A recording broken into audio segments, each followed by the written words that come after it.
I mean, if you hate Mendoza, you're a terrible person. We're talking about the now and Yeah. not the future, but just keep that in the back of your head. I just trust the coaching at the end of the day. Kubiak, obviously Mendoza. Who is your wide receiver one? Who's your wide receiver two? Who's your wide receiver three? I mean, you can't get any worse than last year. That's your trio for the future. They're going to build around that.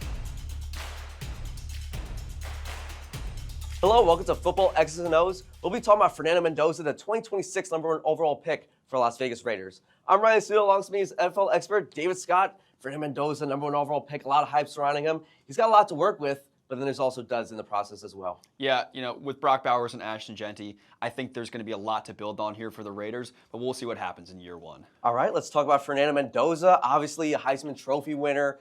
He was just great, obviously in the college football playoff, didn't throw an interception. And obviously, he goes to the Raiders with the #1 overall pick. Talk to me about Mendoza, his strengths and weaknesses, but mostly let's talk about his strengths. Yeah, my biggest compliment to him is that he's just such a composed quarterback. He's very mature. He always is ready to make the good decision. It doesn't seem like anything really scares him or makes him falter in the big moment, and that was especially apparent in the national championship game throughout the college football playoff. So he's a great decision maker already. He's very mature in those big moments, but at the same time, we know he's got great accuracy, great arm talent. He can move around a little bit. There's really not much to hate about Fernando Mendoza. I mean, if you hate Mendoza, you're a terrible person. I mean, I gotta admit, I gotta admit that. Like, his personality just is off the charts. I mean, there's other guys. I mean, you don't have to say too much to be, a good player in the league, but you could just tell off the bat. He comes from a good family, goes to the Raiders. They need someone desperately. They haven't had a franchise quarterback in quite a while. So for him to go to the Raiders, I feel like the Raiders have to be lucky to get him in the building. Yeah, I think outside of his talent as a quarterback, they're going to be really happy to get his leadership in that locker room. They really need someone to take the charge, really take control of the team, get them into that winning mentality to move them forward. I mean, the Raiders have been a bad team for a long time. We know that from the end of Derek Carr's tenure there to the Geno Smith. Oof. It has not been great for them. Aiden O'Connell was even getting reps at one point. Kenny Pickett was getting reps at one Kenny point. Pickett. Let's not get started about Kenny. So, yeah, it's been rough for them for the last few years. I think this is really the turning point where things start to get better. And he's going to have Clint Kubiak as his head coach. I mean, great offensive mind. He only helped the Seahawks win the Super Bowl with his, play calling. Talk to me about Kubiak and the way he can help Mendoza even get better, because he's not a perfect quarterback. There are some deficiencies in his game. So talk to me about Kubiak and what he can do to help improve Mendoza, who's already pretty good. Yeah, well, you look at Mendoza compared to Sam Darnold, I don't think they're that different of quarterbacks. They're not the most physically imposing dudes. They're not dual threats exactly, but they're going to sit there in the pocket and they're going to make those big plays. I think they're both game manager type of quarterbacks. Now, a lot of people have taken that label and kind of weaponized it against quarterbacks. I don't think being a game manager is a bad thing. I think being a game manager is a really important thing as a quarterback. Being able to snap the ball, make your reads across the field, make the right decisions, and allow your playmakers to make those big plays for you. Now, of course, Mendoza is going to make some big plays on his own. He's got the arm talent. He's going to make those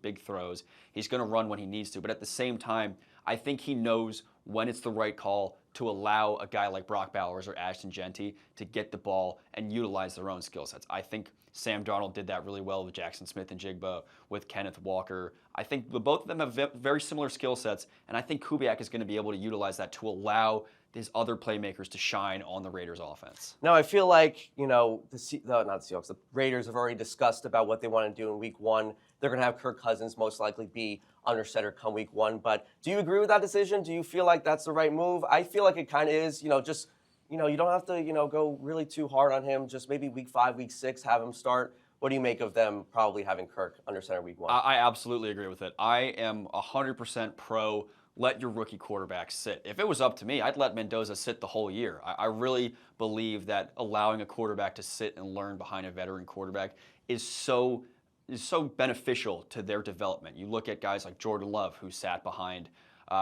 Aaron Rodgers for multiple years in Green Bay and turned out to be a spectacular franchise quarterback for the Packers. So obviously I don't think Mendoza is going to sit the whole year, but I think if you give him at least half of the season to sit, if not more, I would be happy with that. Because Kirk Cousins, we can joke and laugh about Kirk Cousins all we want, but he's been a professional, solid franchise quarterback in this league for a long time. I think he also plays a similar style of quarterback to Fernando Mendoza. I think he's going to be a really good guy for him to learn under, and the longer he can do that, I think the bigger impact it will have on him. All right, the Raiders have studs on the offense, Ashton Jeanty, Brock Bowers. Those two guys, they're going to be mainstays on that offense. Jeanty obviously had a tough year last year, but I think it was the offensive line that played a major part in that. And Brock Bowers last year, the stats don't jump off the table because guess what? He was hurt last year, but when he's on, he's on. He can get 90, 95 catches if he wants to per season. Talk to me about having those two guys at your disposal if you're Fernando Mendoza. Yeah, that's huge for Fernando Mendoza because you look at the Indiana offense last year.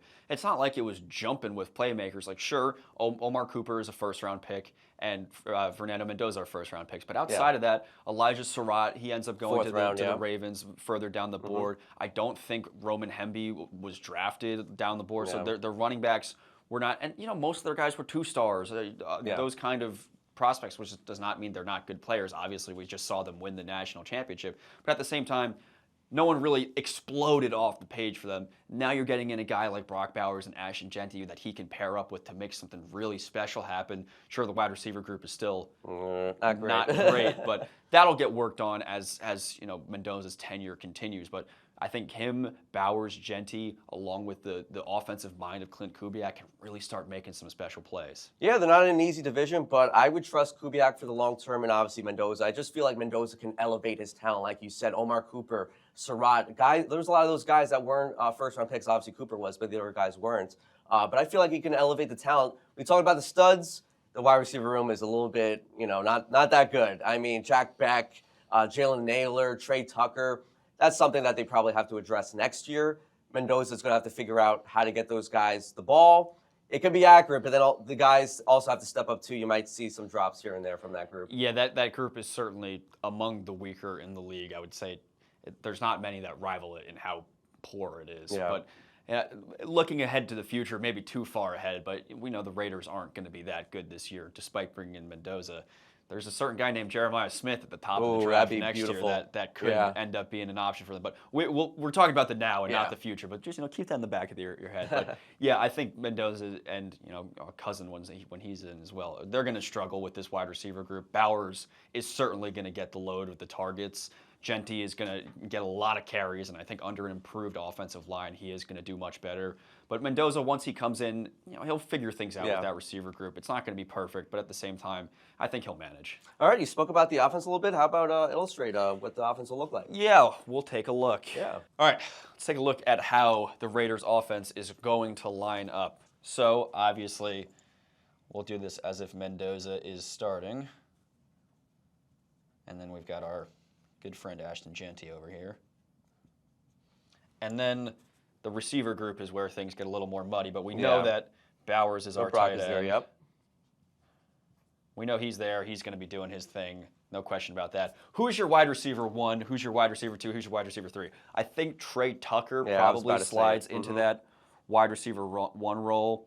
We put Jack Beck, whatever you want, in the slot wide receiver 2 role. Yeah.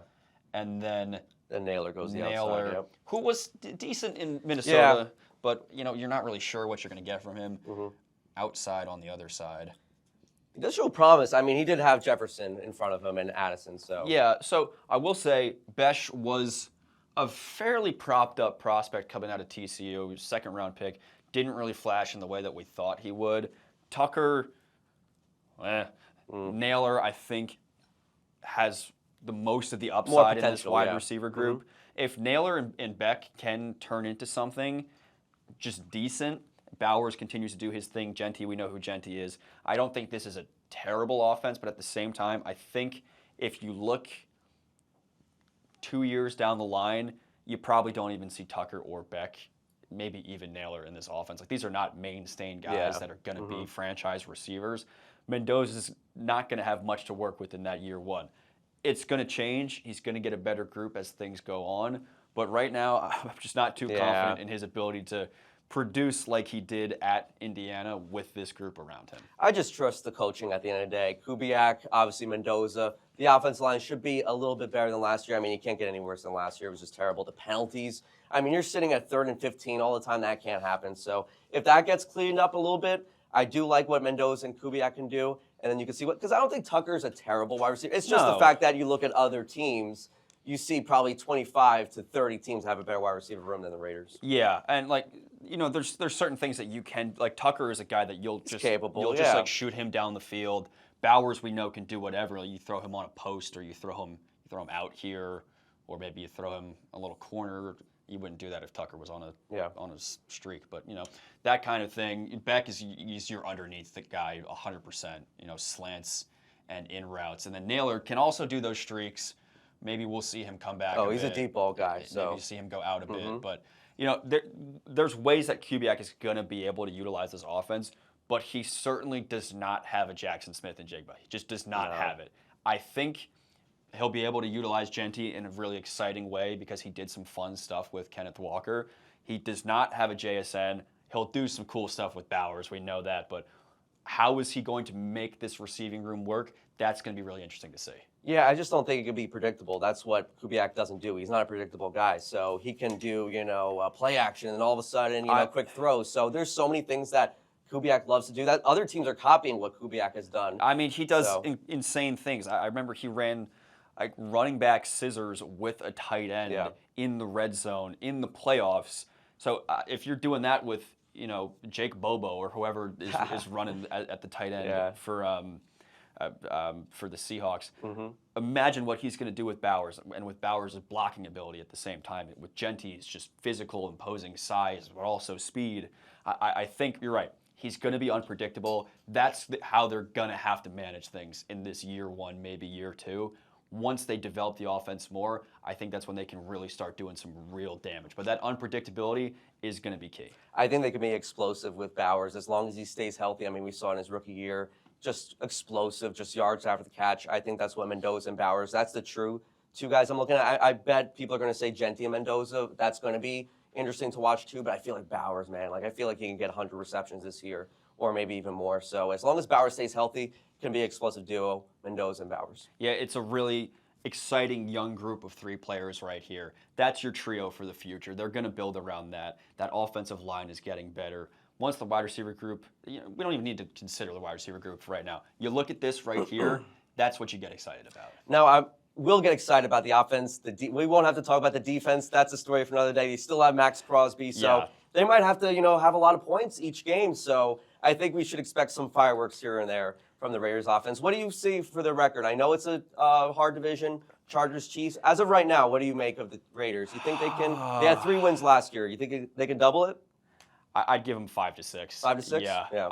Leaning closer to 5. I think as much as their offense has improved, their defense is still atrocious. Yeah, so. I think I'll say 7 wins. I'm being very nice and saying 7 and 10, but I think you're right. It's probably going to be around that 5-win range. So we'll see. We'll look and see what the Raiders are going to be this upcoming season. All right, that's going to wrap things up here at Football X's and O's. You can watch us every Monday. We also have other off-season content. Please like and subscribe and let us know in the comments what you make of the Raiders in 2026 with Fernando Mendoza.